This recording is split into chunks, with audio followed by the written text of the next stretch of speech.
নমস্কার বন্ধুরা, আজ আমি আপনাদেরকে দেখাবো লোটে মাছের ঝুড়ো। তার জন্য আমি প্রথমেই নিয়েছি সেদ্ধ করে কাটা ছাড়িয়ে রাখা লোটে মাছ, পেঁয়াজ কুচি, আদা কুচি, রসুন কুচি, টমেটো কুচি আর চেরা কাঁচা লঙ্কা। আর তারপর কড়াইতে পরিমাণ মতন সর্ষের তেল দিয়ে সর্ষের তেলটা গরম হয়ে গেলে তার মধ্যে দিয়ে দেবো পেঁয়াজ কুচি। পেঁয়াজ কুচিটা একটু ভালোভাবে নাড়াচাড়া দিয়ে ভালোভাবে ভেজে নেব। পেঁয়াজ কুচিটা ভাজা ভাজা হয়ে গেলে তার মধ্যে দিয়ে দেবো টমেটো, রসুন কুচি, আদা কুচি আর চেরা কাঁচা লঙ্কা। তারপর সেটাকেও ভালোভাবে নাড়াচাড়া করে ভেজে নেব। তারপরে আস্তে আস্তে সব মশলাগুলো দিয়ে দেব। প্রথমেই দেব লবণ, হলুদ, লঙ্কার গুঁড়ো আর জিরের গুঁড়ো। তারপর মশলাটা ভালোভাবে কষিয়ে নেব।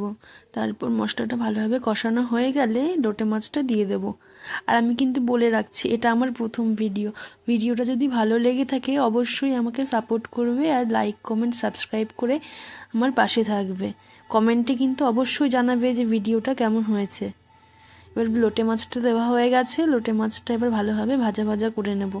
যখন একদম শুকিয়ে যাবে, আস্তে আস্তে ভাজা ভাজা হয়ে যাবে, তখন তার মধ্যে গরম মশলা দিয়ে আমি লোটে মাছটা নামিয়ে দেব।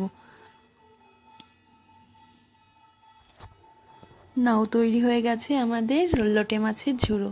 দেখতে কেমন হয়েছে অবশ্যই কিন্তু কমেন্টে জানাবে। আর যদি পারো বাড়িতে একবার করে ট্রাই করে দেখবে, অবশ্যই ভালো লাগবে আশা করছি। সম্পূর্ণ ভিডিওটি দেখার জন্য